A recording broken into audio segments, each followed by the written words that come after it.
Je lis du livre de Marc, chapitre 5, au verset 1er. Comme j'expliquais hier, nous avons achevé le cycle de Jean chapitre 3. À travers ce chapitre, nous avons vu comment l'Éternel mit en place le système pour le salut de l'homme. Nous avons bien compris comment ce dernier doit se tourner vers l'Éternel et marcher selon sa parole. À partir d'aujourd'hui, nous verrons par la grâce de Dieu quelles sont les actions à faire lorsque Jésus entre dans la vie d'un homme. Je lis du livre de Marc, chapitre 5, et au verset 1er. Ils arrivèrent à l'autre bord de la mer, dans le pays des Gadaréniens.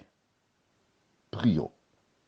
Notre Seigneur et notre Dieu, combien nous te sommes reconnaissants pour ce privilège que tu nous accordes. Une fois de plus, en ce matin, de découvrir ta parole, la vérité, à partir des Saintes Écritures. Merci de nous accompagner dans cette nouvelle série. Nous t'en prions au nom de Jésus pour ta gloire éternelle. Amen. Je voudrais te rappeler que Jésus a été baptisé à l'âge de 30 ans, pas avant. Il alla dans le Jourdain et se fit baptiser par Jean-Baptiste. À travers donc ce récit, nous découvrons que son ministère débuta véritablement à l'âge de 30 ans.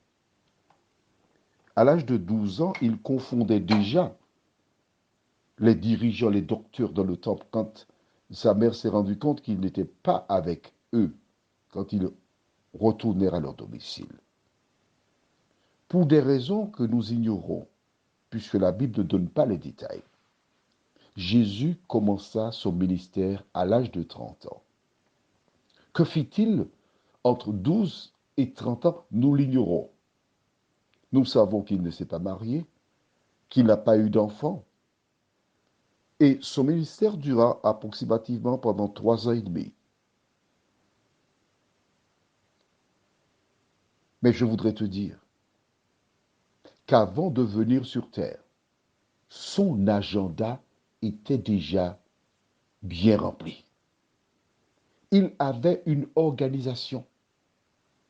Pour le comprendre, comme je dis à mon ami, mon frère, mon compagnon de service, Wourou, avec qui je suis en contact chaque jour,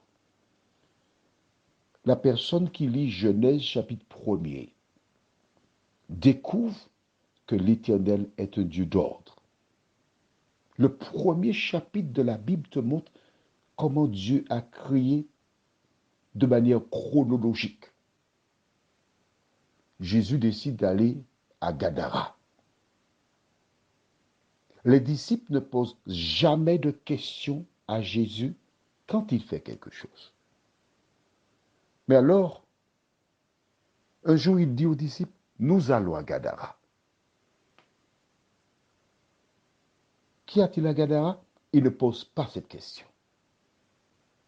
Et nous verrons, je t'invite, si tu veux lire déjà, lis, d'accord, fais-toi plaisir, lis. Mais nous verrons que Jésus a passé très peu de temps dans ce pays. Nous verrons aussi qu'il a rempli une mission spécialement dans ce pays. Nous verrons qu'il a été chassé de ce pays. Et nous comprendrons qu'il est venu pour une seule personne, à Gadara. Je suis né un certain 27 août, précisément en 1957. Il n'y a que des dames qui cachent leur âge. À Saint-Louis-Marie-Galante. Et chaque année, puisque mes parents sont martiniquais, je me rends à Marie-Galante pour voir celle qui a coupé mon cordon ombilical. Quand j'arrive, elle est toujours surprise de me voir.